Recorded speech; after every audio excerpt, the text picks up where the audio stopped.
ready for some football. I don't know about you.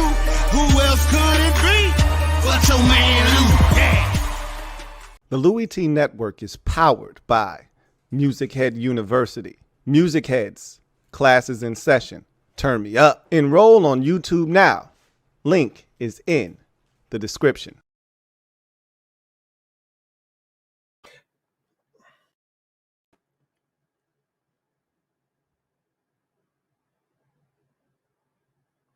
Who else could it be?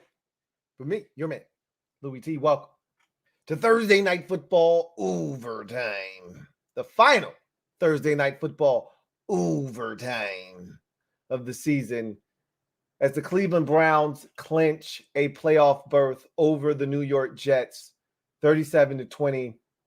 And this was an entertaining first half. The second half, not so much.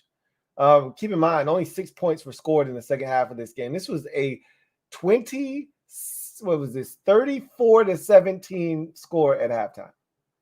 34-17 at the half. 51 total points. I don't know what the over-under total was for this game going in. I imagine that it wasn't 50. I imagine that number was somewhere closer to 40 than 50. And they had 51 at halftime. 34-17.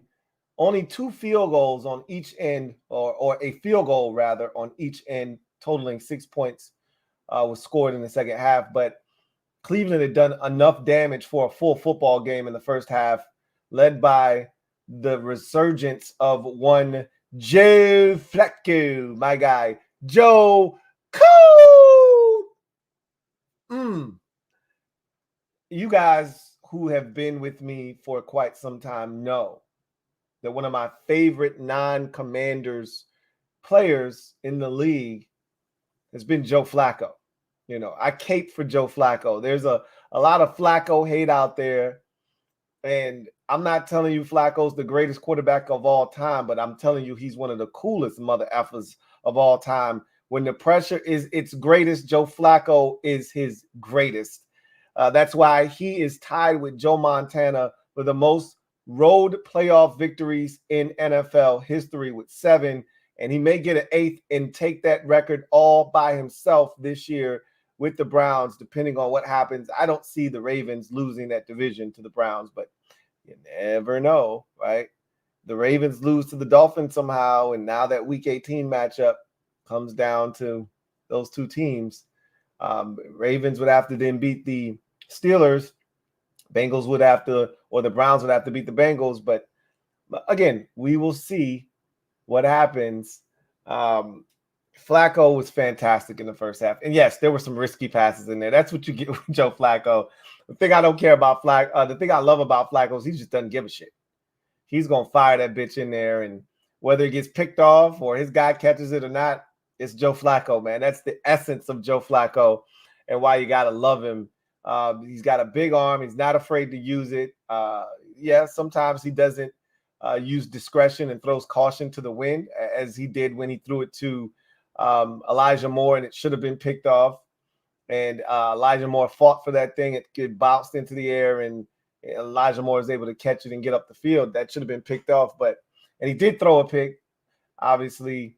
But at the end of the day, you know, he threw three touchdown passes. Man threw for pretty much 300 in the first half, 296 for Flacco in the first half of this game, 3 touchdown tosses in the first half of this game. David Njoku had 113 yards receiving in the first quarter of this game.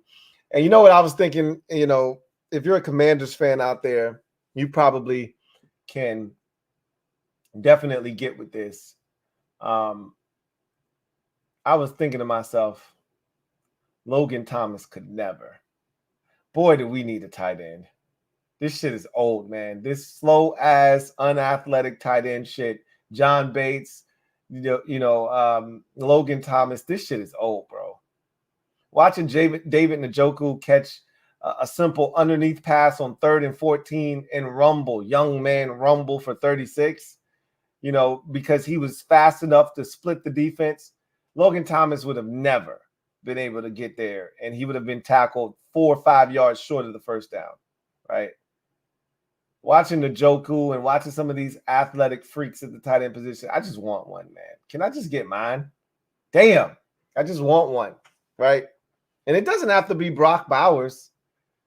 There's plenty of talented tight ends. If that kid from Texas is coming out, give me him. Sanders? Yeah, give me him, right? I'm good. But my goodness, Flacco was outstanding. Outstanding. Boy, is Joe Flacco. Joey.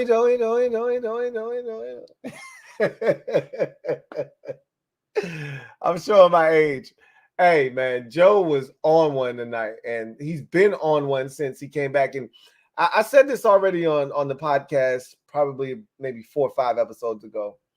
A lot of teams have to be kicking themselves. And I know this probably was a little bit sweeter for Joe because the Jets, of all teams, needed a quarterback.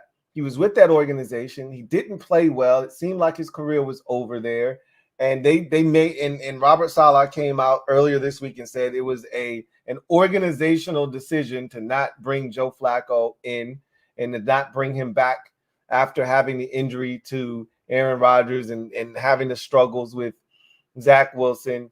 And man, is that probably kicking him right now in square in the ass, because to have Trevor Siemian and all these bums, Tim Boyle, who was there because of Aaron Rodgers and knowing the offense from Green Bay with Nathaniel Hackett, to have bums on the roster like that who can't play, who are occupying a roster spot, when you could have had a former Super Bowl winning quarterback like Joe Flacco in your building, giving you a chance every single week.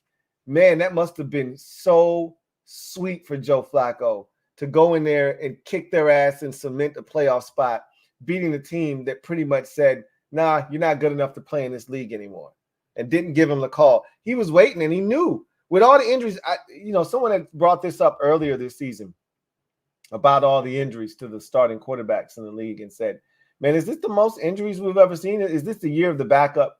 And that's literally what they called it on the telecast tonight, the year of the backup. And it's been crazy to see how many teams have gone, not just to their backup, but to the backup's backup, right? We're like, these two teams both have started 4 different quarterbacks this season.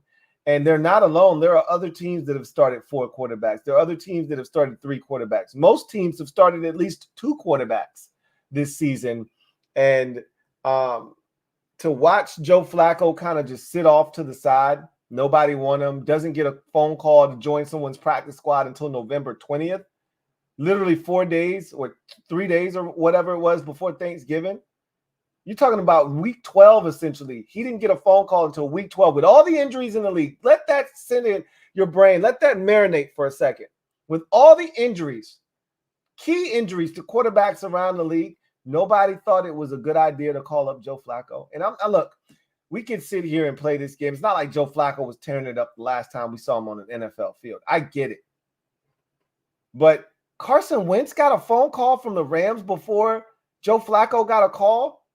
Like, what are we talking about right now? What are we doing? Anyway, I'm so happy for him. I'm so glad that Kevin Stefanski and company did the right thing and were the only ones, really. I don't know if they were the only ones. They're the first ones to give Joe a call, and it's really benefiting them. I would hate to see this defense in Cleveland, that's one of the best in the league, be squandered on the fact that you got Dorian Thompson-Robinson, a rookie quarterback out there who's not ready to help you win, or PJ Walker out there, God bless his soul, out there trying to help you win. I'd hate to see this defense wasted on quarterbacks like that. I mean, that's what happened to Denver's defense. It's a damn shame what happened to that damn dog, right? It's a damn shame what happened to that dog. It's a damn shame what happened to that Denver Broncos defense. Because for like the 9th year in a row, the defense has been outstanding and the offense has been trash, and they're not going to the playoffs because of it. And that would the Browns would have met the same fate if not for Joe Flacco. Joe.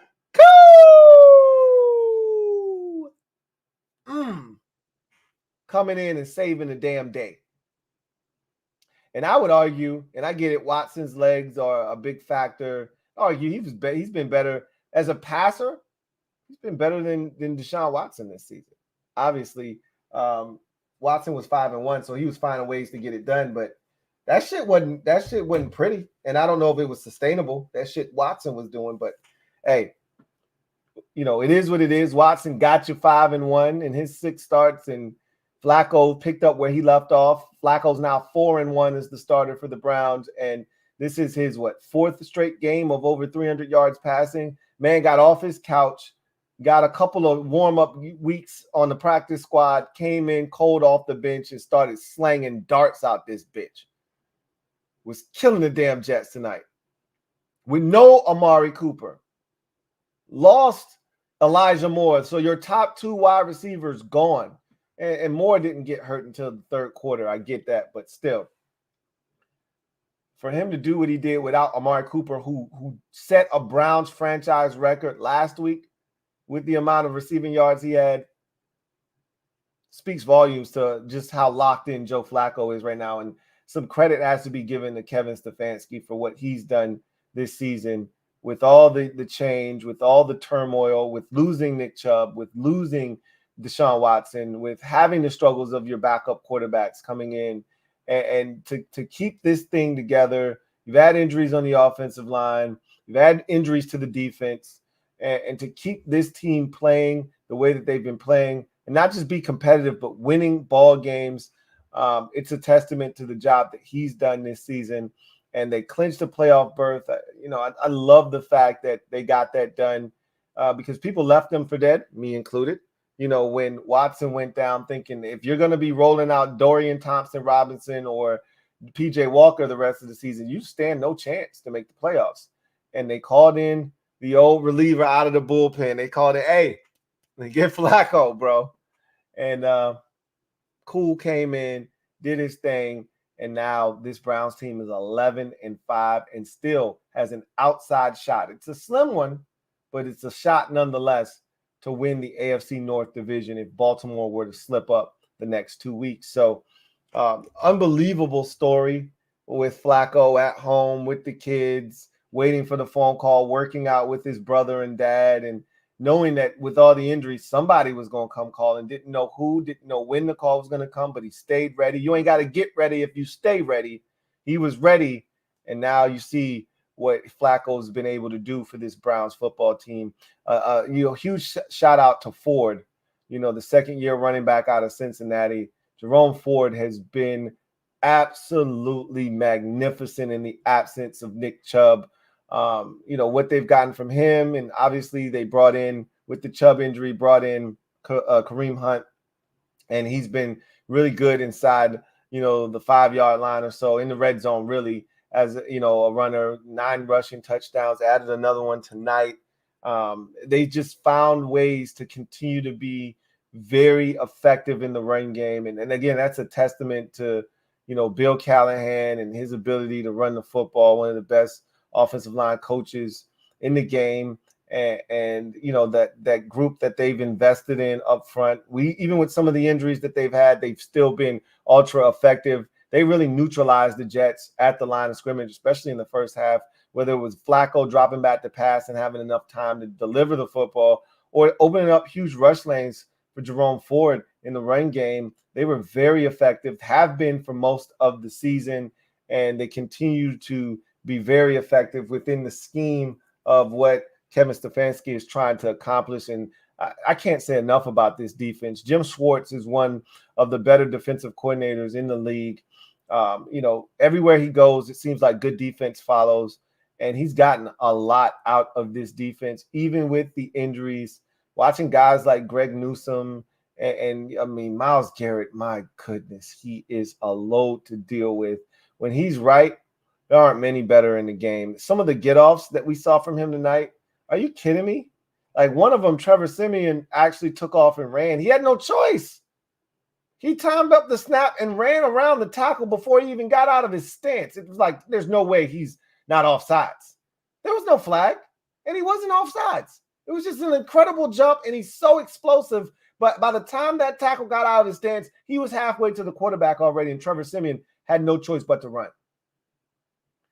Hit Mekhi Becton with the nastiest stutter crossover. I mean, it was a hezzy crossover. Got him. Inside sack.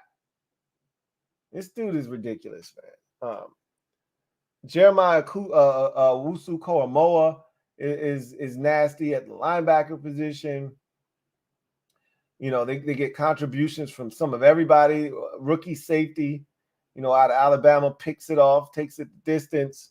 Like, this Browns defense, man, they fly around. I think I already mentioned Greg Newsome. Man, is he good. Damn, he's good. Like, Denzel Ward, this defense is ridiculous, man.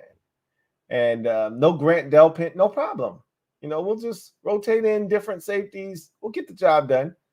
And so this is a dangerous team. I'd like to see Dustin Hopkins get healthy and get back out there. I don't trust Riley Patterson as far as I can throw him. I don't trust him at all. Like to see D-Hop get back out there. He's been money for the Browns this season. But I'll tell you what, Flacco is going to turn it over once or twice, okay?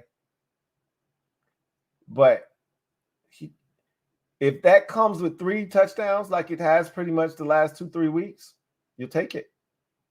He had 3 interceptions against the Bears. I think he threw 2 or 3 touchdown passes and they won the game. Like, he going to turn it over. But if you let him get into a rhythm and a groove, don't forget this man got a Super Bowl ring. Don't forget he went 11 touchdowns, no interceptions in that 2012 Super Bowl run. Don't forget. He can get hot on your ass real quick. This is a good enough Browns defense, a good enough run game. With Joe Flacco throwing that thing, they got a shot. They're going to be dangerous as a 5 seed. And whoever's coming out of that AFC South might get done with. You know what I'm saying? They might get the business. These boys are ready to put out work. I'm not saying. I'm just saying. Look out for the Browns. Look out for the damn Browns. If you're the Jets, I mean, it's not really much to say on their side of things. This is the season that it's been. They created a bunch of turnovers tonight, had great field position, and squandered it time after time after time after time. Trevor Siemian is Trevor Siemian. They don't really have any other recourse, so it's not like they had any options, really. Breece Hall, I feel bad for him. He's so good. I mean, Breece Hall averaged 6.5 yards a carry tonight. He was gashing these boys. That opening drive, what? Who thought that we were going to have a shootout tonight after the opening drive? Raise your hand. I was like, this is about to be one of those nonsensical nights where 2 defensive teams that you expect to come out and really grind the other to a halt are about to give it up for no apparent reason tonight, and we're going to end up with a 33-30 type ball game. That's what I thought was about to happen. I'm not with Trevor Siemian, though. Yeah, Flacco's capable, not Trevor Siemian. But that first drive, that shit was staple button easy, right? Breece Hall was getting it going. They got Garrett Wilson involved. And next thing you know, Breece Hall's catching a shallow cross and getting into the end zone. I'm thinking, oh, shit. Washington might have gave Trevor Siemian some confidence last week. But that was short-lived, and they pretty much went to sleep after that, whether it was fumbling the kickoff, even though they didn't give up any points there. Siemian throwing a pick 6, you know, the 3 and outs, whatever the case may be. They got dominated shortly thereafter. The defense wasn't good tonight, and that's something they've been able to hang their hat on for the most part this season. But they were awful in the first half. They had no answers for David Njoku. With no Amari Cooper, you needed to take away 85. I don't really understand how David Njoku was able to get off in the manner that he was able to tonight, knowing that there was no Amari Cooper. He's the next best thing that they've got as a pass catcher, and it was just way too much space for him tonight. I just don't understand the defense and the logic behind how they were guarding him, knowing that they didn't have a ton of options, a ton of guys that you truly look at as separators. I don't understand how he was allowed to have the amount of space that he was allowed to have tonight. But that said, he made them pay. Had a beautiful one-hand grab on another third down. I don't know if it ended up being a career night for him or not, but he was damn sure heading in that direction prior to that fumble in the third quarter. He was well on his way to probably posting career numbers if he didn't still do that in this ball game. But the Jets defensively weren't their best tonight. The offense is what it is at this point. They squandered a bunch of opportunities that special teams and the defense gave them. And, that's the story of their season. If you're being honest with one another, that's why they're 6-10 right now, because of the inability of the offense to generate points, whether it's on their own or it's off of turnovers and short fields that were created by the special teams and the defense, like we saw tonight. They just were incapable of doing something with those turnovers, and ultimately that gets you beat 37-20. So the Jets are going to play this string out. They've got one more game left, and then you go into the offseason and you do the Aaron Rodgers thing all over again. You do that song and dance and hope that he stays healthy next year, and that should give you a shot, right? For the Browns, congratulations to the Browns fans out there. You are playoff bound. Now the question is, could you possibly sneak that division crown? I doubt it, highly doubt that. But nonetheless, to be in this position, knowing how your season is going with the injuries, to be in a position to clinch prior to the end of the season has to be refreshing, and it has to be rewarding for a Browns organization that didn't blink in the face of adversity with all the injuries that they've dealt with this season, to losing your best player in Nick Chubb, or your second best player behind Myles Garrett, Nick Chubb, to losing your starting quarterback who you paid essentially paying $230 million to lose him after 6 games to a shoulder injury that required surgery, to then have to play PJ Walker, who got a big win, even though the officials really imparted themselves into that ball game. You still got a huge win on the road against Indy, to find ways to beat teams like San Francisco and Baltimore and come from behind fashion, to do the things that you were able to do this season in the face of adversity. Nothing but respect for Kevin Stefanski and his staff and the front office for putting them in a position to be able to overcome all of these injuries, with guys stepping in and getting the job done. That's the mark of a good football team. When you can have the injuries and the amount that the Browns have had, still persevere, overcome, circumvent, get you wins. That's what they've done, and that's a testament to their front office and the coaching staff, including Kevin Stefanski. So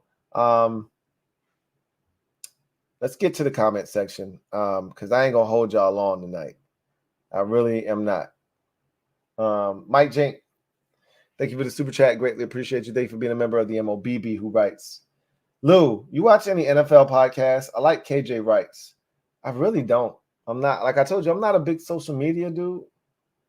I'm so busy grinding a lot of times. When I'm not grinding, I'm spending time with my family, that I really don't, when I go to the gym, that probably be the one time that I'd have an opportunity, or if I'm in the car, and a lot of times I'm in the car with one of my kids, so I don't want to put on stuff that may have curse words in it. I don't want them hearing that stuff on a regular basis. So a lot of times I'm playing, music in the car or whatever. But the gym would be the ideal spot for a podcast for me. But I just been locked into my music, so I really haven't listened to any, NFL podcasts. Now, what's crazy is, as much as I love the NFL, I'm more likely to listen to an NBA podcast than I am an NFL one. I don't know why that is. It doesn't really make a ton of sense to me, but that's just what I'm most likely to do. So no, not listening to any NFL podcasts right now.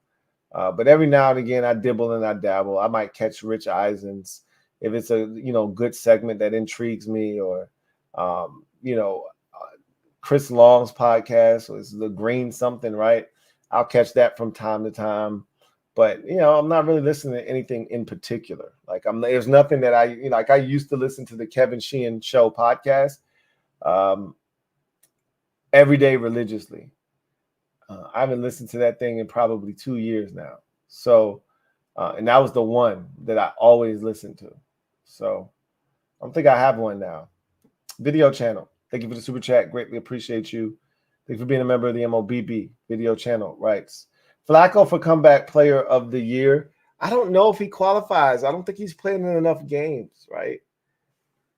It almost feels like DeMar Hamlin, given the circumstances of last year, even though he hasn't had a major impact with the Bills, kind of feels like he had that award sewn up as long as he was able to finish the season. I really don't see anybody beating him out for comeback player of the year. He'll get it just off the strength of principle alone. So Flacco got here too late, though. I mean, we're talking about week 12. Flacco was put on the practice squad, essentially, and he didn't play a game.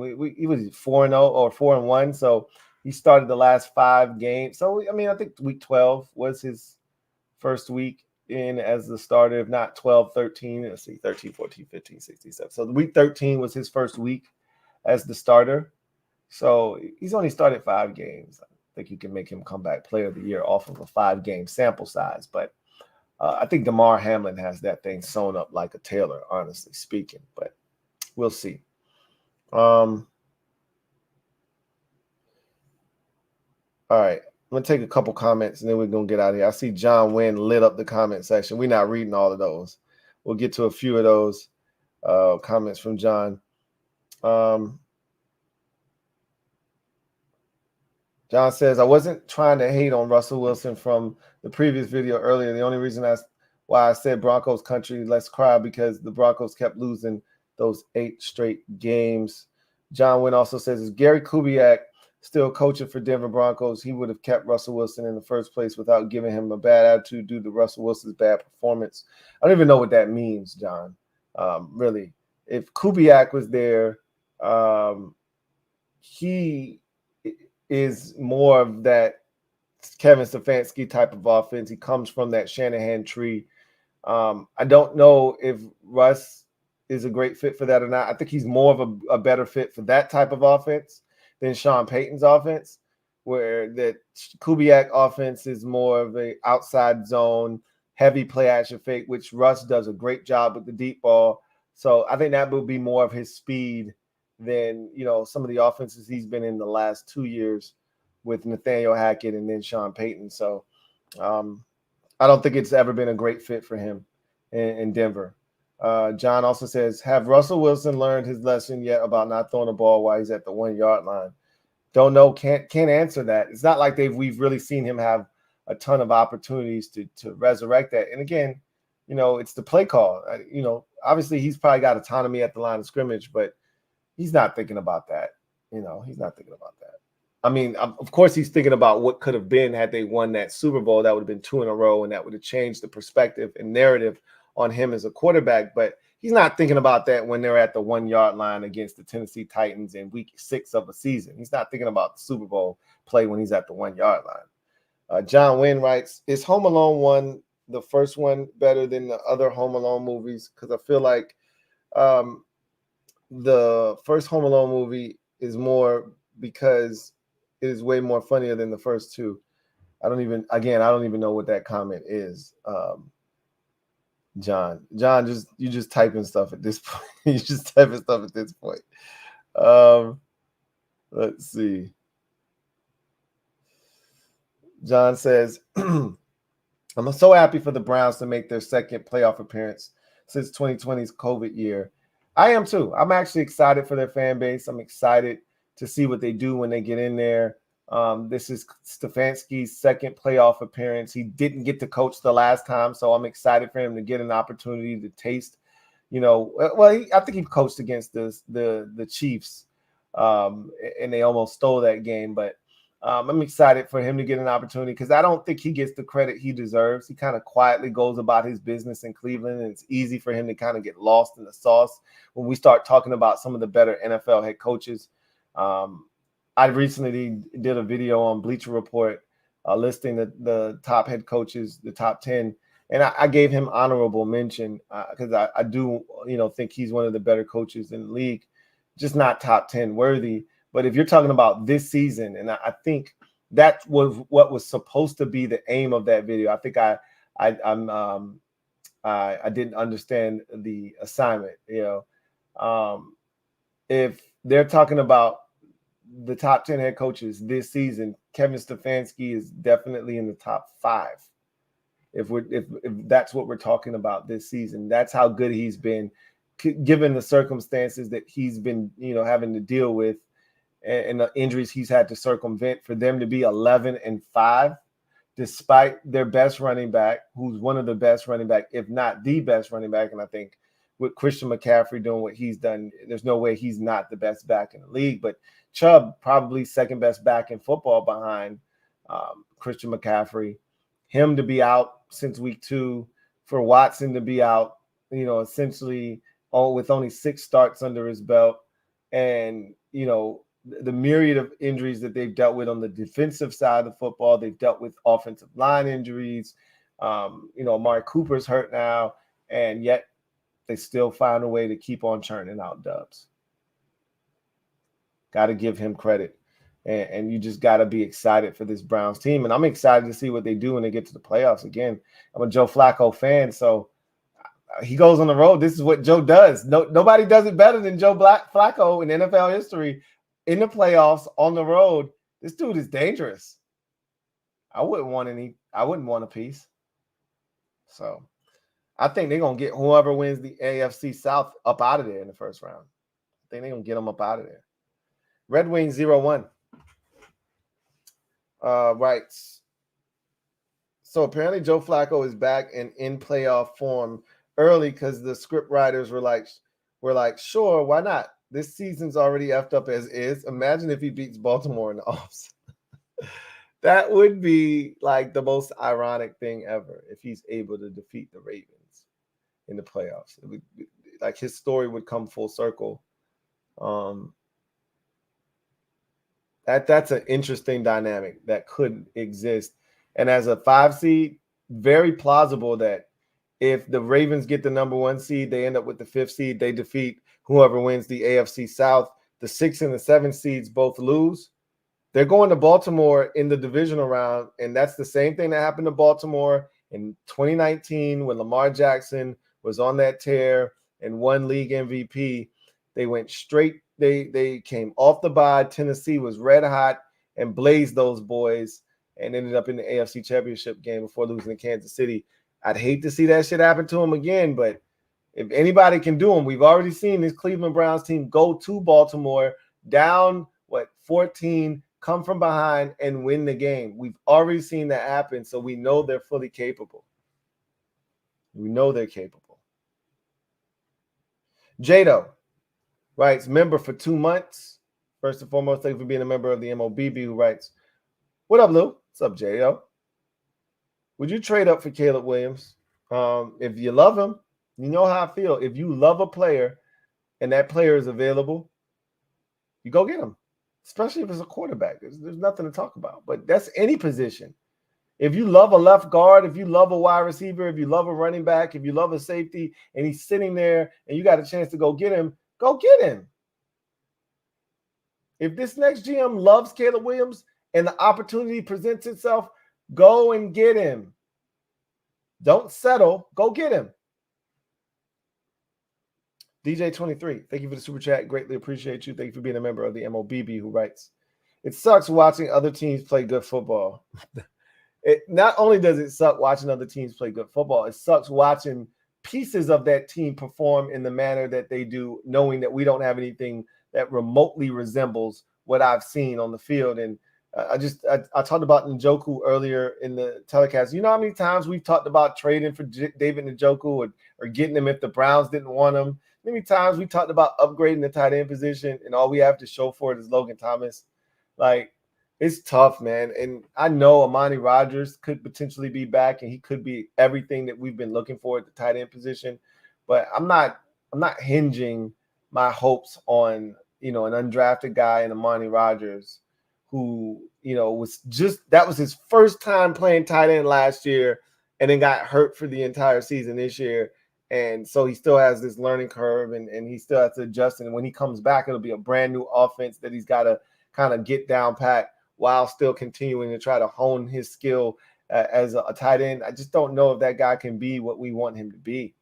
Athletically, he's gifted, but you're going to be putting a lot on his plate mentally, and can he handle it is a question.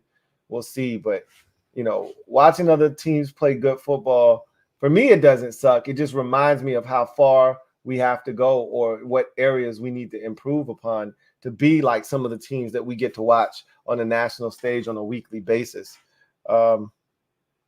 So there's that. Gear Cell 1.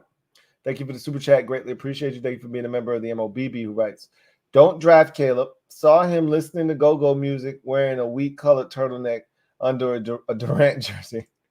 Now, that's some nasty work. A turtleneck under a basketball jersey, that's some serious nasty work. Stay away.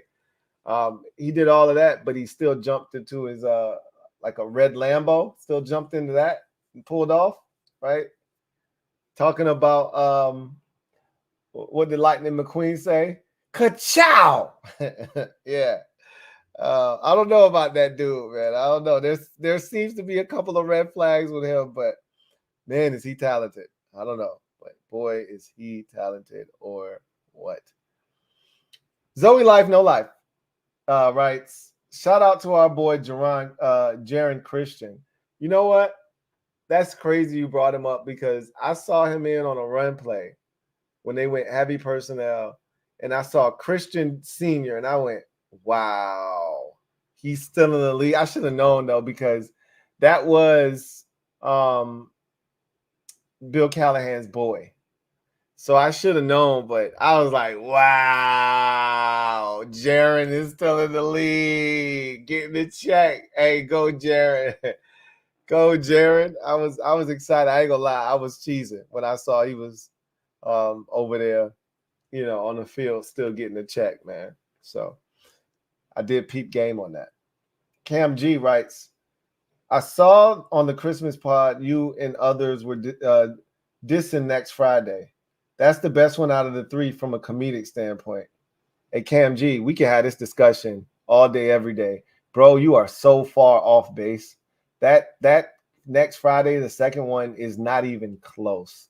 Now, it's got its moments, and I've already told you that if we take that whole record shop scene from start to finish and take that as a snapshot in the series, it's one of the funniest of the entire series, right? But that's just one part of the movie, maybe 20 to 25 minutes of that movie. The movie as a whole isn't a good movie, right? The concept of the movie is trash. The other parts of the movie aren't very good. They're hit or miss, No more in locked doors. That's funny, but the rest of that shit was trash, right? It can't compare to the other two. But like I said, that movie had its moments, but it's not better than the first or the third one, man. You're not going to win that one, buddy. Sorry. You and maybe two or three others might die on that hill, but you're going to die a horrible death because you're not going to find many people that agree with you on next Friday. But anyway, John Wynn says some Detroit Pistons fans kept chanting about selling the team while it's 28 now. They lost to Boston. They almost got the Celtics in overtime. They went to overtime on a goaltending. I'm not sure it was goaltending. I'd have to see the play, but they almost had a chance to win that game. They didn't get it done, though. John Wynn says, here we go, Brownies. Here we go. Woof, woof. Good for the Browns, man. Good for the Browns. DJ23 writes, I hate players have to catch this stray, but I want this staff to get embarrassed Sunday for their negligence this season. I mean, what's one more ass whooping really going to do? What is it really going to say? The only thing that's kind of on the line in this game is EB's reputation, because if Jacoby goes out there and throws for 375 yards and we put up 32 points, whether it's a winning or losing effort, doesn't matter. It's vindication for him, right? But if Jacoby goes out there and he gets sacked 5 times and turns it over 2 or 3 times and the offense struggles and we do the shit that we always do, which is score 7 or 10 points, then we'll say, oh, so is it Sam or is it EB, right? we'll see. Look, I'm not here to have this be a referendum on EB. I feel the way I feel about Eric Bieniemy, and the way that Jacoby Brissett plays in his offense isn't going to change my mind, because your job was to come here and get the best and the most out of Sam Howell, not Jacoby Brissett. And he wasn't able to do that because he thought he had Patrick Mahomes and Travis Kelce and not Logan Thomas and Sam Howell, and he treated them as such, and he spoiled a damn good quarterback in the process. So, it's not really a referendum for me. It'll be for others, especially the EB stands out there who think this isn't his fault and we're crazy and we're tripping for thinking he could win with the 5th round quarterback. Those are the people that want to see EB have a great day, and so they can say, see. That's not me. At the end of the day, EB's already shown me his true colors. I know who he is already as a coordinator. I'm good. But and Ron's already taken enough ass whoopings that one more isn't going to do any more damage than what's already been done to his legacy. He is who he is as a coach, at least to us. Maybe to some of those who are out there that, are watching from afar and don't understand what we've gone through the last 4 years with Ronald as our head coach. Maybe a win or two down the stretch would do something for them, not for us. Ronald stinks. It's over for him. He's never coaching again in this league as a head coach. And whether they win or they lose by 50, I don't think it's going to, make much of a difference. But like I said, I just want to lose, whether it's by 1 or by 80. Don't care. Just want to lose just to make sure that we solidify, this top 3 pick that we're working on right now. So we'll see what happens. Boski writes, we should have drafted JOK. Damn, Ron. I mean, that was one of the guys in that conversation when we drafted Jamin Davis. JOK was one of the hotter names in that draft class. They didn't like his size. They wanted a bigger guy that could run, and they were looking for a middle backer. And, the irony is they drafted Jamin Davis. They tried to make him a middle backer, which he never was. He wasn't at Kentucky. He wasn't going to be in the NFL. And they took him a little while in that rookie season, but they figured it out. And they moved him to the weak side backer. And the rest is history. That's pretty much where he played the remainder of his career. And they still didn't get the middle linebacker. So they could have just taken JOK, but they wanted a bigger linebacker.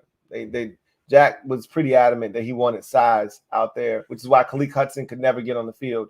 So I don't think JOK would have ever been in their plans because he didn't fit the DNA profile of what they were looking for at the linebacker position.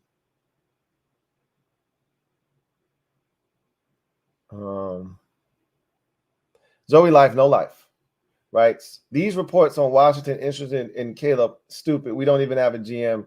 And that's what I said on the show today. Like, I mean, how can you report that Washington is a team to watch for Caleb Williams when you don't even know who's going to be making that decision and he's not in Washington yet? You don't know what his philosophical approach is. Like, that report in 2 months from now makes a ton of sense. When we have a GM, he's settled in, and someone's talking to, someone in the building that's close to the situation that may have given them that information, then you can make that statement. Making that statement with 2 weeks left with guys who aren't going to be here in 2 weeks, let alone 2 months, you can't make that statement now. That's ridiculous to me, but whatever. Jefferson Montenegro writes, what's good, Louie? What's good, Jefferson? I believe we should not draft a quarterback and instead an O-lineman or Marvin Harrison Jr. or Bowers, because even if we get a QB, who's going to protect him? Again, we got a lot of cap space, and just because you don't draft a guy at the top of the draft as a tackle or an offensive lineman doesn't mean you can't find quality offensive linemen in other ways, in other rounds. So, again, you don't have to get the tackle in the first round. Don't have to get the tackle in the second round or the guard in the second round or the guard in the first round to get a good guard or a good tackle. So, and they got money, and there'll be some available guards that they may be able to throw a little cash at. So we'll see. Will Diggs writes, Browns have one of the best rosters in the draft. Or are you talking about in the league? Because it's funny, if you're talking about in the league, I was looking at their roster. I don't love their offense. I'm not gonna sit here and talk about their offense like I love, every aspect of it, but their defense, man, that's a well-built defense, and it's young, and they've built it mostly through the draft. There's the Zadarius Smiths of the world and a couple of other players that they may have brought in via free agency like Juan Thornhill, but for the most part, that's a lot of homegrown stuff. Sione Takitaki and, JOK and Greg Newsome and Ward and Myles Garrett, that's all homegrown product, friends, right? Like Grant Delpit, that's homegrown product, right? There's the occasional free agent that they, Dalvin Tomlinson, like guys like that. That's cool. But most of the guys on defense that they rely on that are big time playmakers for them, that's homegrown stuff, man. They did a hell of a job. You got to give them credit where it's due. They did a hell of a job assembling this roster. I was thinking about that watching this game. Ayub Matan writes, I'm confident Washington is picking Jaden at 3. He's literally RG3 2.0 in my opinion. Hope he's better. Hope it's a better result this time around. I got to watch. Got a lot of work to do on these quarterbacks, not just Jaden Daniels, but having watched his career starting at Arizona State and most of his LSU career, I didn't watch a lot this season, and he was his best this season. Obviously, he won the Heisman, so I got to obviously dig in, but not impressed. I've watched some of the highlights from this season. Not impressed.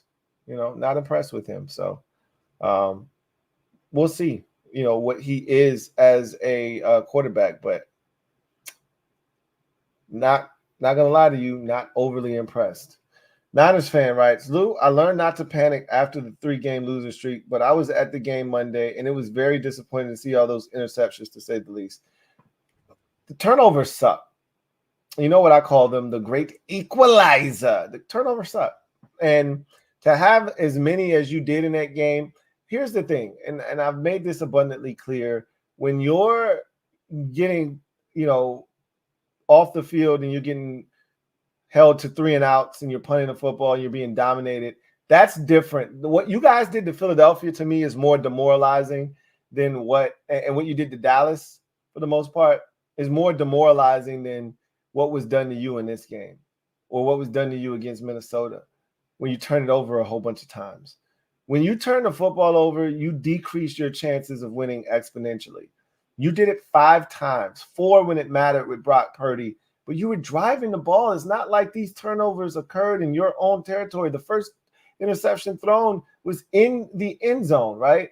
These interceptions, most of them were happening in Baltimore territory. You were moving the football, and then something catastrophic, would happen. But turnovers suck. But I guarantee you, if you played them again, I'm not telling you would beat them. I think you would, honestly, but I'm not telling you it would beat them, but it would be a much more competitive game. I assure you that. You're not going to turn it over 5 times against them again. Jefferson Montenegro writes, I hope we stick with Sam. So much potential. I think he's better than that Drake May, but whatever the new front office does, I will roll with. We can't get stuck in our feelings for a player. Facts. I'm like, we can have our preferences. There's nothing wrong with having a preference. You watch the players and you pick out the one you like the most and you hope the team goes with that player. But at the end of the day, like you said, the new GM is going to come in here. The new regime is going to put their heads together and kind of figure out what direction they want to go in. And whatever they decide, going to support them 110%, right? So we'll see what happens. Yeah, that's what you meant to say earlier. I knew what you meant. John Wynn says, take Russell Wilson with you to Washington, for God's sake. Nah, we good. We're going to pass on Russell Wilson, man. We're going to pass on Russ, man. Let him go somewhere else. Niners fan says, can you help us get our swag back? I'm a little scared because Jacoby is a capable veteran who could move the ball on us. Oh, bro, don't worry. We'll take care of any issues you're having with swag. If you don't score 40 in this game, I'll be surprised. Literally, our defense might be the worst in football right now. That's not an exaggeration. We're horrible. Okay. You watch the Jets tonight, and granted, the Browns are really good defensively. You watch the Jets tonight on offense. They scored 27 points in the first half against us last week. The most they've scored in the first half of a game since 2015. Trust me when I tell you, you're going to dominate us on offense. Now, I can't speak to what your defense is going to do against our offense with Jacoby Brissett in the lineup. I'd like to think that our offense is going to get their ass kicked by your defense, personally. But again, if you're looking for swag, if you're looking for some confidence, you've come to the right place. We'll take care of all of that for you. No worries. Cam G writes, I don't know what that's supposed to be. Maybe I'm tripping. Were funny to me personally, Lou. And the line where, oh, okay. You talking the essays? Okay, all right. That's not how you spell that, but okay, you got me because I was like, wait a minute, what? The essays were funny to me personally, Lou. And the line where Day said, "Baby D knew where," but that's part of the record, snapshot that I talked about. Like that whole scene from start to finish when they were at the record store is by far the funniest in the series, the entire series, 1, 2, and 3 to me. Okay. That whole time when Pinky shows up and think he's getting robbed and don't say another motherfucking word of this shit, it's over. All of that whole part.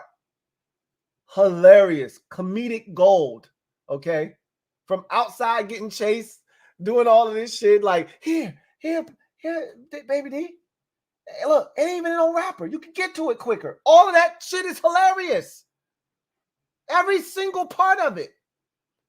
It still doesn't make it a great movie. Still doesn't make it a great movie. Still does not make it a great movie. Jefferson Montenegro writes, Louie, which guards and tackles are the best to sign in this free agency? I don't know. I looked at the tackles. There is nothing available.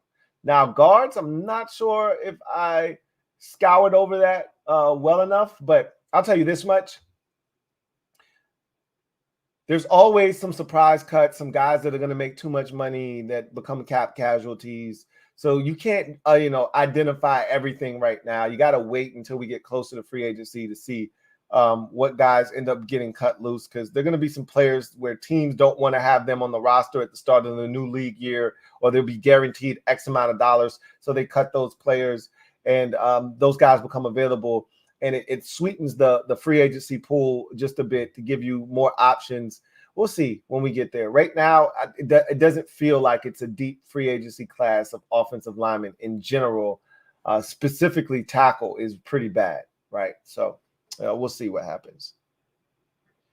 John Wynn writes, Ravens going to win $1 million at Las Vegas Casino after the Super Bowl. We'll see. We'll see about that. Mike Jake writes, I think Russ would be a great fit in Pittsburgh. That's the type of quarterback they go after. But are they moving on from Kenny Pickett? It's funny because I'm seeing Pittsburgh's name show up a lot in these quarterback conversations, like Justin Fields and now Russell Wilson. And I'm like, did I miss something? Did they move on from Kenny? Look, Kenny Pickett has been mid. And if he's not a first-round pick, he'd probably be benched already. But he is a first-round pick, and they did invest in him. And I don't see them moving on from him. That's not the Pittsburgh Steelers way. So to me, where is all of this, quarterback talk in Pittsburgh coming from?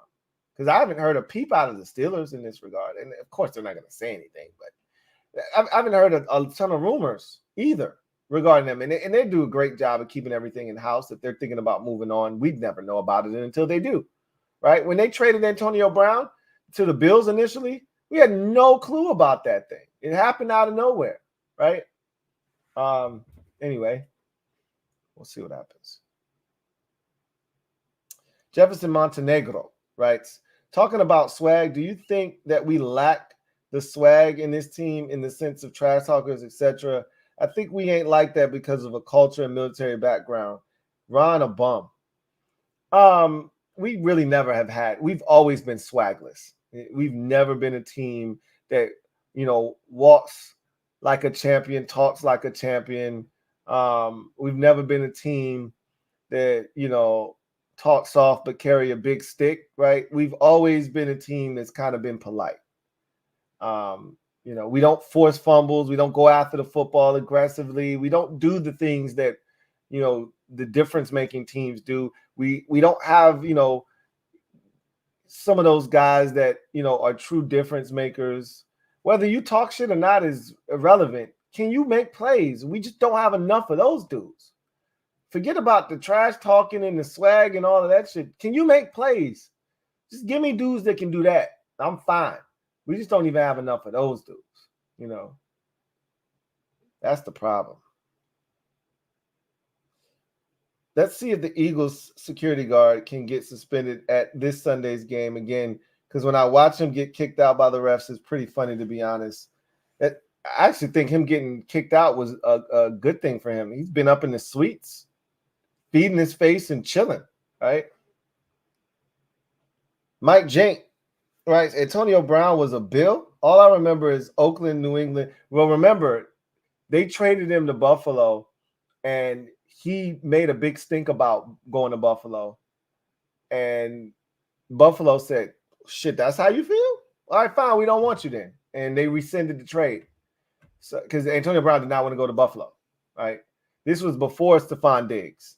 This is before Josh Allen was Josh Allen. He was just coming into his own, and they were trying to go get him a stud number one wide receiver to give him the confidence to turn into what he's turned into. And so they wanted Antonio Brown, and the Steelers were giving him away for a hot ham and cheese sandwich. And Antonio Brown made it abundantly clear, I don't want to go to Buffalo. And so the Bills are like, fine, we won't want your ass. We ain't trying to trade for a dude and hold him hostage.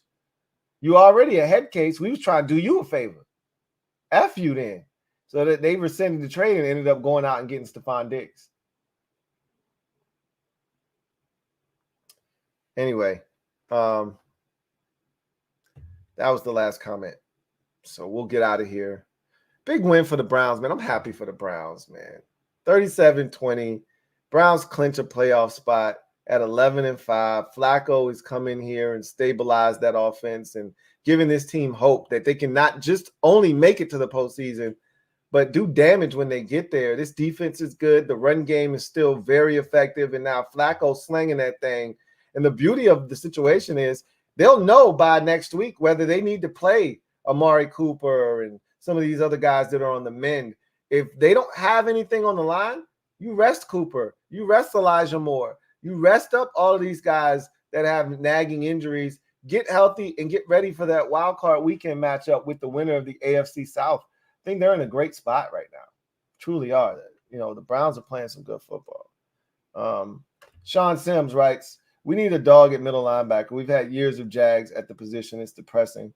And we've talked about that for years, you know, and we'll see what they ultimately do. But we know what it is. And I think the next regime will come in here and try to fix that, you know. And you don't need a first-round linebacker. You don't need a second. You know, you can find guys like so many of these players in the league are playing their asses off. And like the kid that the Giants have, McFadden, this dude's an animal, right? Anyway. I don't know what round they got him in. Bad Dog told us last night. I think it was the third round. It's crazy. Cam G writes, random thought, Cam Jordan has 117 and a half sacks in 13 seasons. Is he a Hall of Famer? I think he is going to get in, yeah. I do think Cam Jordan is a Hall of Famer. I do. Number one Mando fan. Thank you for the super chat. Greatly appreciate you. Number one Mando fan writes, what's up, Lou? What's up, number one Mando fan? Let's say we have a chance at Caleb. Would you rather re-sign Curtis, sign a big name in free agency like Higgins, or draft a wide receiver later? I got to see how deep the wide receiver draft class is, but it just depends on where you think we are as a roster. If you think we're ready to win here in the next year or two, then T. Higgins would be a great addition. If you think that this team is 2-3 years away, like at a bare minimum, the second year will be the first time we even remotely come close. Like if you think, hey, there's a chance we can turn this thing around in the first year, and if not, definitely the second year, Higgins is the guy, right? If you think, hey, man, this is going to be a long project, and so definitely ain't expecting nothing in the first year, probably not expecting nothing in the second year. Year 3 is when we think we got a chance. Then Higgins won't, by the time you're ready to start winning, Higgins will be at the end of that deal because he's probably going to sign like a 3-year deal. It'd be my guess, maybe 4. And there'll be an option there and an exit ramp there and, all of that good stuff. But, how I feel about Curtis, but I do want some size, man. And Higgins is exactly what I'm looking for. He's had some issues with staying healthy and stuff. You should be able to find a big receiver, but he ain't going to be T. Higgins. I'll tell you that much. But I also don't want to pay what it's going to cost to get T. Higgins. He's going to cost some money. He ain't going to be cheap. Damn sure ain't going to be free. Damn sure ain't going to be free. Jefferson Montenegro writes, from the pass rushers available, who do you prefer, or would you draft one in the second or later? I think you could sign one in free agency and still draft one. I already told you that I like Jonathan Grenard out of Houston with the Texans. He'd be a really good addition. Add another guy in the draft, and now voila, you got 2 starting defensive ends. And you go from there, right? That'd be one of my scenarios. But they're drafting an edge rusher, no doubt. Maybe even 2. Like we have none. Like KJ Henry has shown me a little bit, but I think he's still a backup. I'm not sold, and I never was on, Andre Jones Jr. That's all you got right now. So you got to do a lot of work. In regards to edge rusher. Jefferson Montenegro writes, if we trade John Allen, what could be the return? And would this be a step in rebuilding or just getting the non-wanters out of here? I think it'd be a little bit of both. And I've already said I think he's gonna be traded for a second-round pick. So that's how I feel. Anyway, I digress.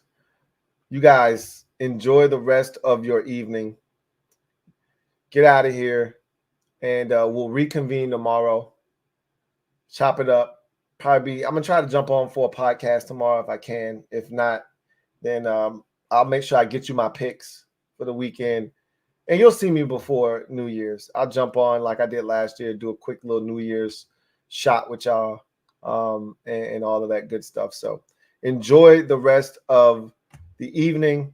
Browns get it done over the Jets, 37-20, clinch a playoff spot. Congratulations to the Cleveland Browns. Shout out to Joe Flacco.